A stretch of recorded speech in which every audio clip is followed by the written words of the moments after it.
Alright, so I'm good. I'm here to show you this. Congratulations, it's completely fucking blinding.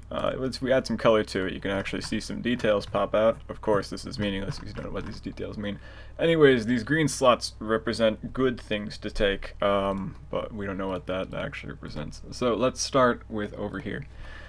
This is a table of the strengths of comparatively of taking stats on wherever you can find them. So this is basically a map of every stat you can get on every piece of gear and the tree, and their max values per affix or per slot taken, and then it's being related to the actual passive tree by how many nodes it would take, like equivalent nodes on the tree would take to match the stat on the gear. So essentially taking, say, an elemental resistance suffix on a piece of gear is the equivalent of taking 3 elemental resistance nodes on the tree.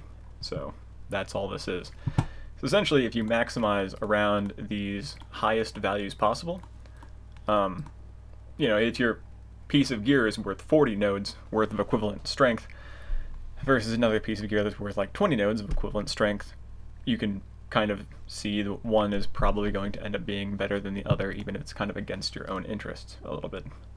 Furthermore, you can use this as kind of a guide on where to get or where to stack all of the stat that you want. So say you want the most spell damage possible.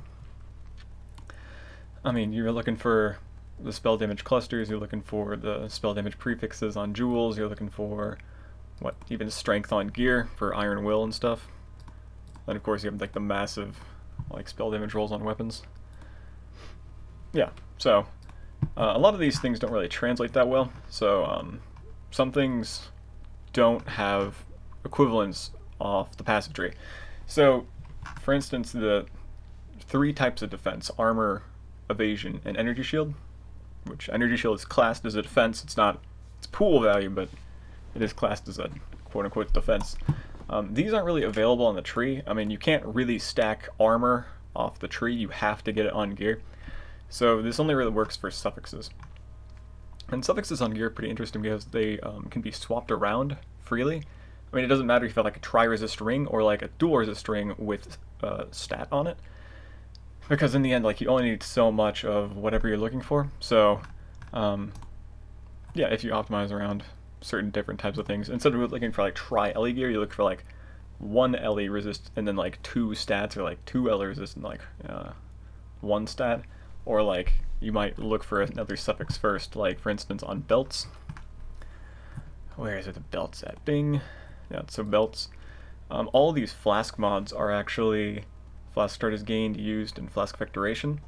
All of these are exclusive to the belt, and they're basically impossible to find otherwise. So if you're looking for these types of stats, you're going to get them here. There's nowhere else to get them. So these suffixes effectively start out locked down and can't really be transferred, whereas a resistance stat, it doesn't matter if you have 30 resistance on any piece of gear as long as you just have it there to cap your res. What other interesting things? Script. What? I don't know.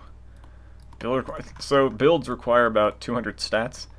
If you build anything on the passive tree, you'll generally get enough of one type of stat, and then you'll need to get maybe 100 of another stat off of the passive tree gear, whatever, to just equip your shit. So equipping your shit, kind of important. And then you have to cap your resistances, which is 135 resistance times 3, which means you need 405 total resistance. So in other words, you need about 10 suffixes on resist to cap your stuff, so you get 3 per piece of gear. So if you did get tri-LE gear, bing, bing, bing, bing, bing, bing, bing, bing, bing, and then that's all your resistances capped for free. This is all it would take. And all the other suffixes across all your gear could just be whatever you want to take, really. So yeah. Some things aren't worth stacking after a certain point. For instance, stats and resists are good to a certain point, and then they're kind of useless. I mean, stats you can kind of stack after you've stacked everything else you can kind of get. But in general, stats are worth not a whole lot.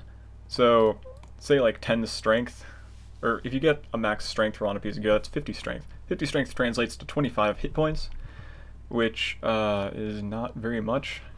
And it's a little bonus, but it translates to like 10 IPD as well, which is like, it's a little tiny bonus you can kind of invest into, but it's not really going to do anything. And most any other stats probably going to be more useful unless you're really just running out of things to actually strap in to. Yeah. So, yeah, like mana regeneration, chaos resistance. I don't know. This also assumes you have kind of a mirror-worthy piece of gear. So like if you this would assume you had like the best gear available, but you can always take this and kind of like modify it a little bit and swap in your own values for what type of gear you might find available. Yeah. Anyways, we can kind of point some stuff out. Jewels, for instance, are very strong compared to nodes on the tree. So a single stat on a jewel, like for instance elemental resistance, you can get 10% elemental resistance as a single stat on a jewel. And jewels can have 4 stats, and 10% elemental resistance, or all elemental resistance, on a jewel is worth about 2 points on the tree. So 1 stat on a jewel is worth about like 2 points on the tree. So, you know, if you had a 4-stat jewel with nothing but 10% all res on it, I mean, that would be pretty fucking insane. But you kind of mix and match what you can. So like the best jewel, for instance, is one with chaos resistance, percent life, elemental resistance, and then like, what's another suffix one? With multiplier, mana gain on hit. I don't know, but you can basically see a jewel as being worth about 6 points off the tree. So, I mean, if you have the right type of jewel, they're worth a lot. So, do you ever see those builds that have like 10 or 12 jewel sockets and there's just 0 damage on the tree? This is why. Because jewels are very, very strong. I've done the liberty of throwing in all the auras and try to tabulate the strength of these things as well. I mean, it doesn't really work out that much, but you know, we can see this. Oh yeah, flasks. I'll get into that in the last. So we have like unique things, auras. You can kind of see about what the strength is. I'm trying to figure out how to. I'm going to try to figure out some way of calculating this stuff, but the values just don't really work out. In general, I put a. So for the jewels, anything above like a 1 value is considered pretty decent, I guess. And then anything as a suffix that's higher than a 3, I consider pretty decent. So that's why everything is highlighted green, or some stuff is. Some of these things can't be found in all the locations. So for instance, Enchants, I've labeled light blue. And they're kind of implicit. They don't really take anything away. I mean, they're just kind of extra bonus stats, so you don't really... There's not an exchange. There's not an opportunity cost of Enchants, except for the fact that you can't have multiple Enchants. And then there's corrupted stats. So, I mean, I've tried to... the best I can allow anyone who's like looking at this to see where they could find it. Also included like the essence targets, so if you are looking for some type of thing for essences. For instance, belts can't normally roll intelligence or dexterity, but with essences they can roll up to 58 of it. Similarly on quivers, they can only roll dexterity, but with essences you can get like 58 int or like 58 strength on it. So, yeah. So this is basically the gearing guide. I mean, it doesn't look like gear, but I assure you, every piece of gear is stored in here somewhere. Or the best shit. Or, I don't know, uncrafted kind of generic stuff. Beats me. Anyways, let's go over to flasks. I've tried to kind of calculate the strength of flasks, and keep in mind that flasks have extra flask effect you can invest into. I mean, auras similarly have like aura effect, so any of these values over here for like auras or whatever, don't mind the point value over here. That's related to the reservation cost as well. So per point of aura reservation, it seems like life gain on hit and mana gain on hit from Poacher's Mark is apparently the best curse to use, according to this. I mean, it makes sense, man. Life gain on hit and mana gain on hit is absolutely insane on that curse.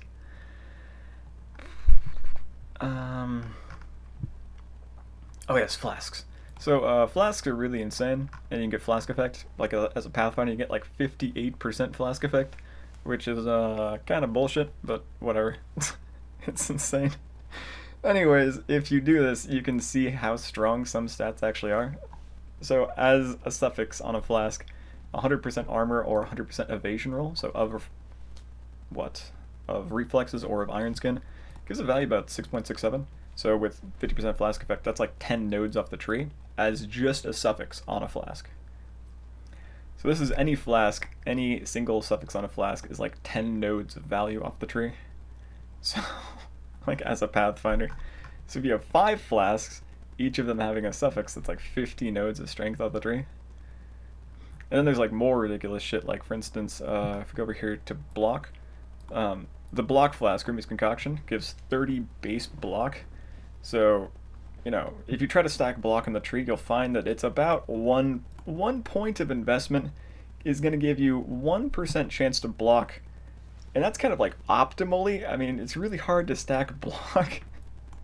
I mean, just look on the tree, there's only like, what, 20% chance to block or something on it? It's basically non-existent. But there's a fucking flask that gives 45. So, yeah, pretty insane. Is it more than that? Yeah, I think it's a little bit more than that. But basically, like, you can activate one flask, like just Grimmy's Concoction, and get like 50 nodes worth of value out of it. I mean, like, this is just the block portion too. So, like, you know, this with Pathfinder is 45 nodes of block with the Granite Flask effect, which is 4,500 armor, which is, you know, like the most armor you can get on a chest. It's like brass dome qualities of armor, along with like the spell block you get from it too. I mean, you activate one flask, it's like 50 nodes of strength, and then you can activate like 4 more of them. I mean, basically, as a Pathfinder with just flask effect nodes, with all your flasks up, you're basically looking at like a 200 point build. Which is why Pathfinder is pretty good. I mean, turns out flasks and other active buffs, when you stack them, get pretty decent. Yeah, so anyways, you know, you can make your own copy, make your own dual things, yeah, check it out. I'm assuming this is going to be outdated in about 1 day whenever the patch hits, so I'll see if I want to update it then. Anyways, until then, I guess it's kind of useful as a guide or something to look at. Either way, I spent way too much time on this thing and it should probably be sectioned. Anyways, I'll see you next time. Bye-bye! So, a couple things I forgot. Uniques. I've put those in. They're on the right side. And anything that has a kind of a, the orange unique color is kind of where that stat exists. So for instance, movement speed on a jewel, that exists in one location. Yeah, so unique spot. Boom. This node right here, this 520, this is a diamond flask. So a diamond flask works best at 50% crit chance, which you can graph out and solve for everything, derive and solve, and you'll get 25% crit chance gain out of that. And that's equivalent to about 20 nodes on the tree, as far as I can tell. So that's where that number comes from. And the entire reason I made this entire chart to begin with is because of this node right here, attack speed on gloves. So, yeah, glove attack speed. So, this number is a 4, and 4 is actually very high on the suffix scale. Like if you look for other numbers that have a 4 that are also offensive based, you have cast speed. So cast speed is absolutely bonkers, it's bullshit.